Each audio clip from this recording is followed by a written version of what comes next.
Hi, my name is Nusret Ali Kök.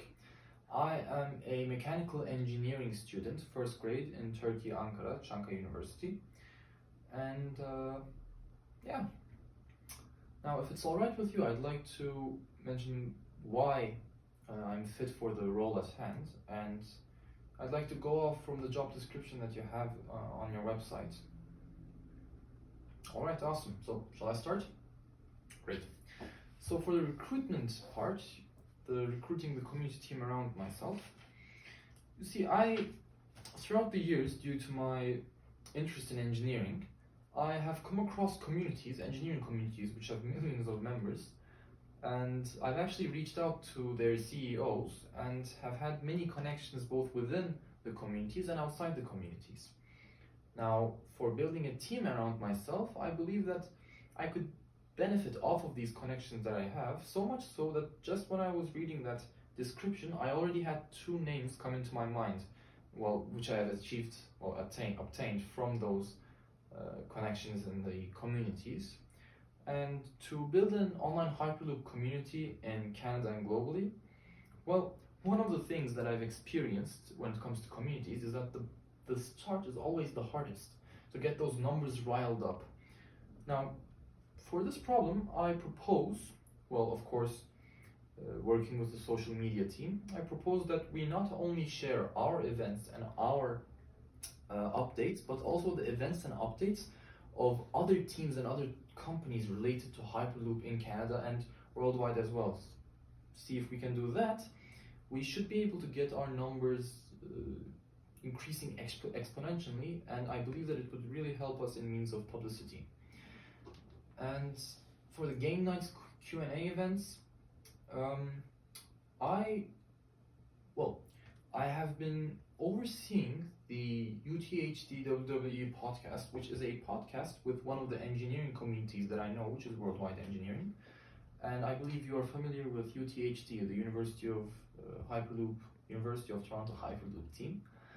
And I believe that I believe that I could contribute to the team and to the cause with my connections, such as the podcast, similar, but definitely not limited to. And by the way, I have taken notes. It's good to do our homework, right? Yeah, basically not limited to the podcast and anything else. As for the partnerships, now here's a funny thing.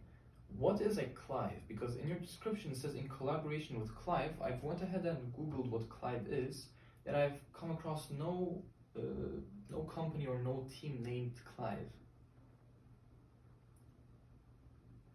Oh, it's a person. Clive is a person. Alright.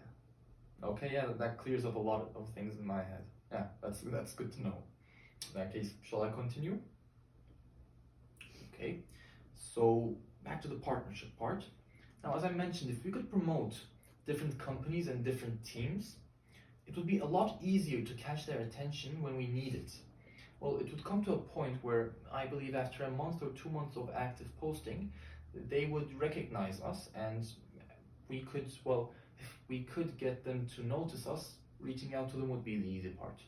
And since we will be engaging these teams and companies with our community, it will be much easier for us to obtain relevant information and news regarding Hyperloop from them that we could then share with our community. Now, one of the things that I noticed was that you mentioned not necessarily as paid sponsors. Of course, that's to make our job easier at the beginning, but I believe, if my calculations are correct, that in a year's time we could actually have some paid sponsors as well. Of course, if that is all right with you. Now, another thing is you mentioned European Hyperloop Week. And it's funny that you mentioned, because just a month ago I was actually working towards UTHD's pod logistic plans for European Hyperloop Week, and I managed to contact European Hyperloop Week regarding this situation. And from what I could see, since they're a bit ahead of us, we definitely could learn a few things from them with some efficient benchmarking. Now, moving on, I am checking my notes again. Now, this is the last part, the YouTube videos. Now, this is probably my favorite part of the description, because that had me both bummed out and happy at the same time. Now, you're wondering how that's possible. You see, 7 months ago, me and my father, we learned about a person called Elisa Carson. Are you familiar with that name by any chance? She's also known as, aka, the NASA girl. Well, she's somebody who has been making events, speaking about, and who has been promoting NASA since she was a little girl. And after doing this for consecutive years, the officials of NASA actually reached out to her, and now she's set to become the first woman on Mars. So she's going to become an astronaut. And the way she did this was with YouTube videos, events, and etc. Now, I said that I was both happy and sad because, well, the time when I learned about that girl, I said, well, this is great, I should do the same for Hyperloop, but due to unforeseen events, I was not able to start that project. Now, I was bummed out because had I started it, I could now show you my works, and it would have been wonderful. I could have contributed to the team, well, much faster than I officially anticipated. But at the same time, I'm happy because now I officially have an opportunity to pursue this, well, I could call it a side hobby of mine. So that's wonderful. And that's about it. That's about all the things that I'd like to say for now.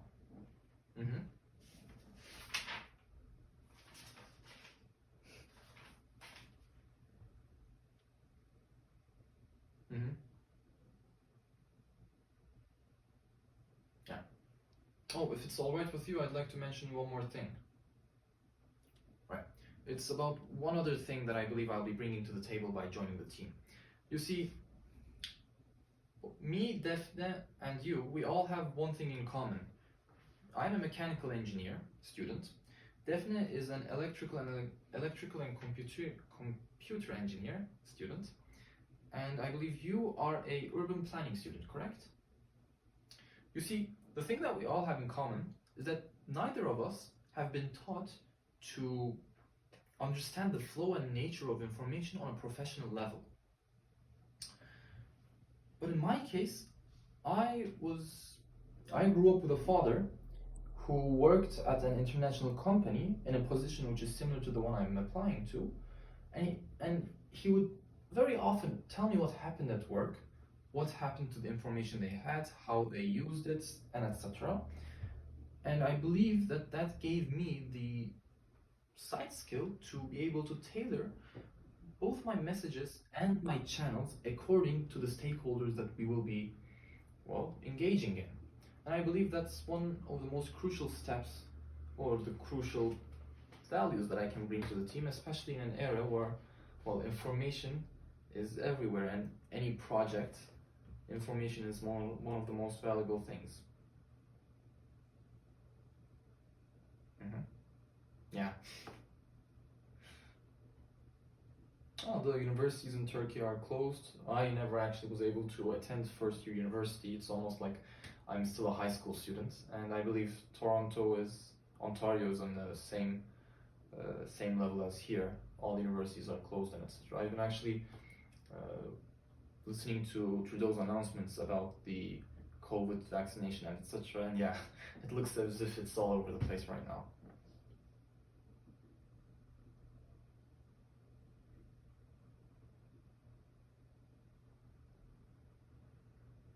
Yeah, sure. In 1 or 2 weeks' time, yeah. Yeah, of course. Okay then. Yeah, it's about to be nighttime. So yeah, good evening for me and good morning for you, I believe, right? Yeah. Okay. Bye bye.